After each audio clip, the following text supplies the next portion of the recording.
오늘 함께 보실 하나님의 말씀은 골로새서 3장 22절에서 4장 1절까지의 말씀입니다. 골로새서 3장 22절에서 4장 1절입니다. 신약성경 327페이지에 있습니다. 봉독하겠습니다. 종들아, 모든 일에 육신의 상전들에게 순종하되 사람을 기쁘게 하는 자와 같이 눈가림만 하지 말고 오직 주를 두려워하여 성실한 마음으로 하라. 무슨 일을 하든지 마음을 다하여 주께 하듯 하고 사람에게 하듯 하지 말라. 이는 기업의 상을 주께 받을 줄 아나니 너희는 주 그리스도를 섬기느니라. 불의를 행하는 자는 불의의 보응을 받으리니 주는 사람을 외모로 취하심이 없느니라. 상전들아, 의와 공평을 종들에게 베풀지니 너희에게도 하늘에 상전이 계심을 알지어다. 아멘. 23번째 시간입니다. 우리가 계속하여 살펴보고 있는 말씀의 내용은 남편과 아내의 관계, 또 아내와 남편의 관계, 또 부모와 자녀의 관계, 또 자녀가 부모 앞에서 어떻게 서야 하는지에 대한 이런 상호 간의 관계가 그리스도 안에서 어떻게 조화를 이루어낼 수 있을지에 대하여 말씀을 배우고 있습니다. 특별히 오늘은 상전과 종의 관계에 대하여 우리는 그리스도 안에서 어떻게 책임과 의무를 다해야 되는지를 살펴볼 수 있는 내용입니다. 바울 당시에는 노예제도가 사회의 일부분으로 그려졌다고 합니다. 특히 노예 문제는 당시의 가정 문제로 여겨지고 있었습니다. 그래서 바울은 신자의 가정 가운데 있는 그리스도인 노예나 그 노예를 대하고 있는 그리스도인 상전에 대하여 너희가 마땅히 그리스도를 주로 모신 사람들이라면 이러한 위치에서 어떻게 대해야 되는지를 가르쳐 주고 있는 것입니다. 조금 흥미로운 것은 단순히 노예제도를 폐지하라는 말보다는 그런 옳지 않은 제도 가운데서도 그리스도인이라면 얼마든지 선한 모습으로 그려낼 수 있다는 사실을 가르쳐 주고 있습니다. 바울의 논점은 사회의 변혁이 아닙니다. 그래서 복음의 목적은 사회 개혁이나 사회 변혁이 아니라 죄인이 그리스도를 영접하는 것으로부터 출발합니다. 그리하여 영원한 생명을 얻어서 소금과 빛으로 사명을 감당하는 것입니다. 영원 구원이라고 하는 본질적인 문제가 복음에는 가장 큰 주제라고 볼 수가 있습니다. 그리고 그런 사람들이 사회 속에서 소금과 빛의 역할을 감당하는 것임을 분명하게 말해주고 있는 것이죠. 그래서 성경의 가장 큰 가르침, 가장 우선적인 가르침은 이 교회를 세우기 위함이라는 것을 기억하셨으면 좋겠습니다. 하나님의 계시의 뜻과 방향은 그리스도 안에서 교회를 통하여 드러나는 것인데요. 이 교회를 견고하기 위하여 하나님이 진리 가운데 우리의 믿음을 어떻게 세워 가시는지를 보여주고 나타내주고 있다라고 하는 것이죠. 그리하여 성경의 방향과 목적은 사회 개혁이나 사회 변혁이 아니라 사실은 사회 개혁이나 변혁은 온전히 주께서 재림하실 때에 온전히 일어나는 것이죠. 종말론적 관점으로 볼 때 온전히 완전한 형태의 새하늘과 새 땅이 드러나는 것 아닙니까? 그러니 이 부패하고 타락한 세상 가운데 하나님이 우리에게 주신 사명과 가장 우선적인 뜻은 교회를 통하여 유일한 소망과 유일한 대안과 유일한 생명은 예수 그리스도밖에 없다는 사실을 사회 속에 분명하게 선언하고 전파하는 것이 가장 주되고 우선적인 목적이라는 사실을 볼 수가 있습니다. 그런 믿음과 또 그러한 중심을 가지고 확장되는 개념으로 볼 수가 있는 것이죠. 바울은 언제나 사회 속에 존재하는 잘못된 제도들도 그리스도 안에서 얼마든지 고상하고 아름다운 모습으로 바뀔 수 있다는 사실을 나타내 주고 있습니다. 먼저 종들에게 말씀하고 있죠. 22절에 종들아, 모든 일에 육신의 상전들에게 순종하되 사람을 기쁘게 하는 자와 같이 눈가림만 하지 말고 오직 주를 두려워하여 성실한 마음으로 하라. 당시 노예 문제 속에서 대표적으로 두 가지의 문제가 있었는데 하나는 노예들이 주인을 속이는 것입니다. 맡겨진 일들을 성실히 감당하지 않았고 주인을 속이며 게으르게 일하는 노예의 모습이 있었다고 합니다. 또 하나는 우리가 잘 알듯이 주인의 학대입니다. 폭언과 폭력을 일삼는 주인들이 상당히 많았다고 합니다. 이 두 관계가 또는 이 두 문제가 어떻게 그리스도 안에서 조화를 이루어야 하는지를 말해주고 있다는 것이죠. 종들에게 권면합니다. 육신의 상전들에게 순종하라. 이 강조되고 있는 대목이 바로 육신의 상전이라고 표현할 수 있겠죠.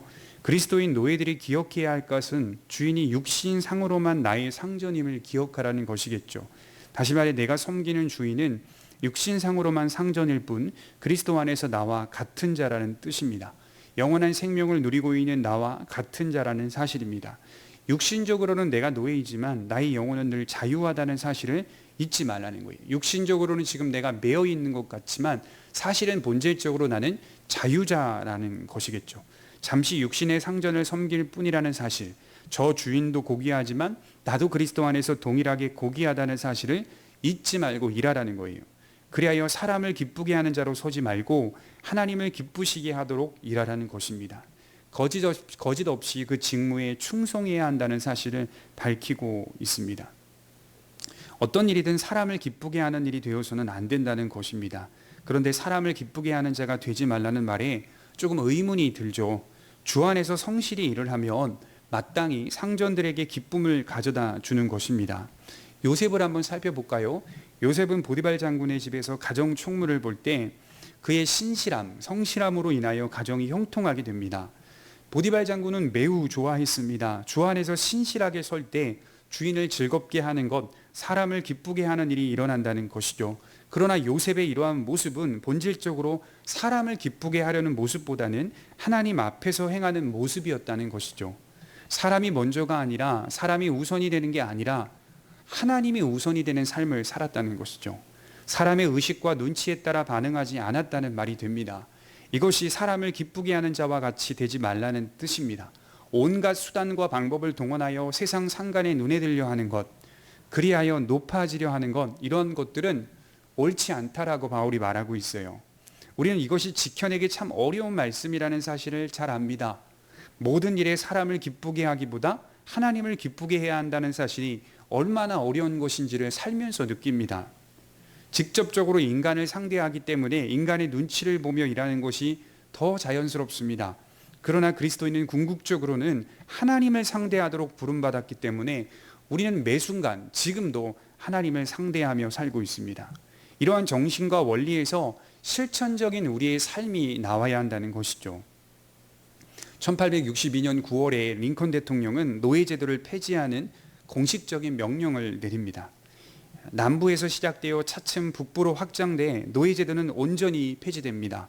이제 노예제도는 없어진 겁니다. 그러나 저와 여러분들이 사는 지금의 시대에도 표면적으로는 노예제도가 없는 것 같으나 이면적으로는 비슷한 모습들이 여전히 남아 있습니다.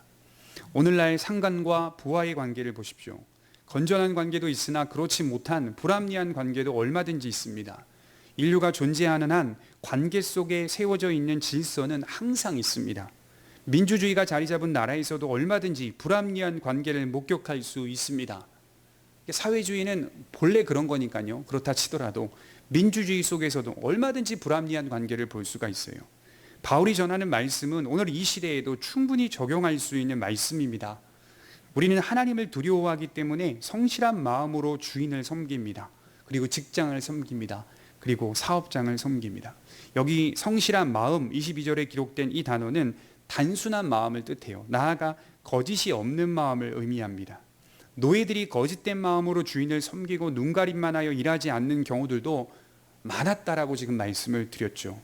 23절에 보면 좀 더 적극적인 의미로 말해주고 있어요. 무슨 일을 하든지 마음을 다하여 주께 하듯 하고 사람에게 하듯 하지 말라. 마음을 다하여 주께 하듯 하라. 이 말은요, 마음껏 실행하라는 뜻입니다. 주인이 노예에게 어떤 일을 맡길 때 노예는 마음껏 실행해야 돼요. 마음껏 봉사해야 돼요. 마지못해 하는 일이 아니라 마음껏 하는 일이 돼야 한다는 뜻입니다. 이것은 노예의 영역이 아니라 자유의 영역에서 맡겨진 일을 하려고 노력하라는 말입니다. 그 이유는 행한 대로 보응을 받기 때문입니다. 24절을 한번 볼까요? 이는 기업의 상을 주께 받을 줄 아나니 너희는 주 그리스도를 섬기느니라. 이 노예들도 기업의 상을 받는다는 사실을 잊지 말라는 것이겠죠. 기업의 상이란 영생이라고 표현할 수 있겠고, 나아가 은혜의 상급을 의미합니다. 이 땅에서 잠시 그 일을 한다고 하더라도 여전히 그들은 자녀의 명분이 있습니다. 노예들도 그리스도의 자녀입니다. 그리하여 그들은 영생의 상을 받을 것이고, 나아가 그들이 일한 대로 성실한 일에 대한 보응으로 은혜의 상급도 받을 것입니다. 그 모든 것들이 그리스도를 섬기는 일이었기 때문입니다. 성경은 항상 이 결론을 우리에게 던져주고 있어요. 우리가 살면서 고생합니다. 우리 스스로가 질문하죠. 이렇게 고생하는 것이 나에게 무슨 의미가 있는가? 이렇게 가정을 챙기고 보살피고 부양하는 것이 나에게 무슨 의미가 있는가? 물론 자녀를 보살피고 아내를 보살피고 아내를 사랑하고 하는 것들이 참 보람된 일입니다. 그러나 그런 의미를 넘어서라는 거예요. 내가 이렇게 고생하고 사는 것이, 이렇게 나아가 이런 방향으로 걸어가는 것이 궁극적으로 하나님으로부터 상급이 있다는 사실을 믿기 때문이다. 이것이 하나님 안에서의 의미를 담아내고 있기 때문에 그런 모습으로 살아가려고 애쓰는 거예요. 그래서 진정으로 보람이 되는 거예요.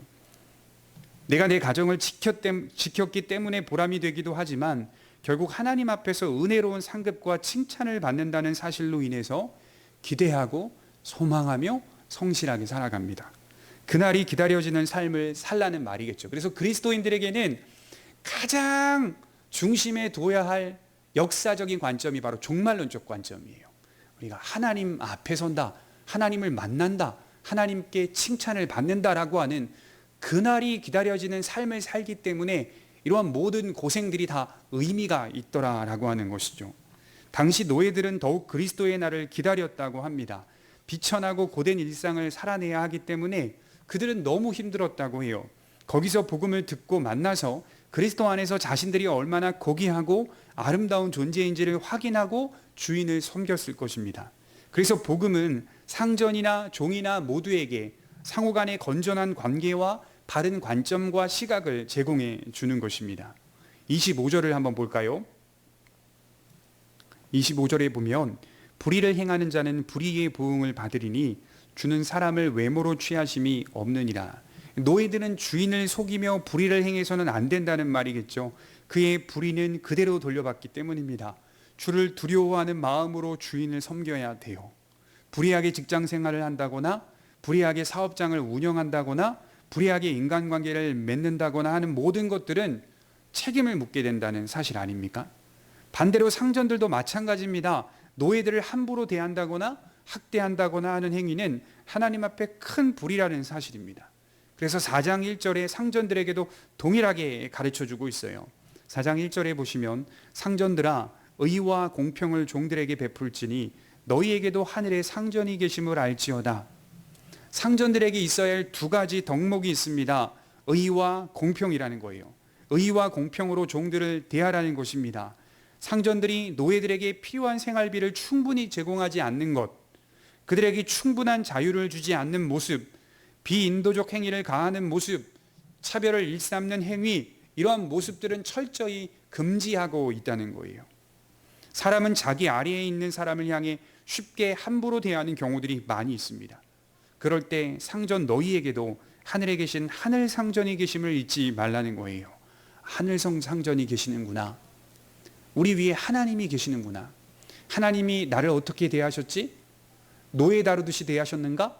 그러지 않으셨다는 거예요. 오래 참으시고 자비를 베푸시고 사랑하셨고 또 칭찬하셨고 상급을 주셨고 바로 하나님과 같은 모습으로 노예를 대하라는 거예요. 장차 그리스도 앞에서 심판을 받게 될 것이니 겸손히 의와 공평을 베풀라고 말씀합니다.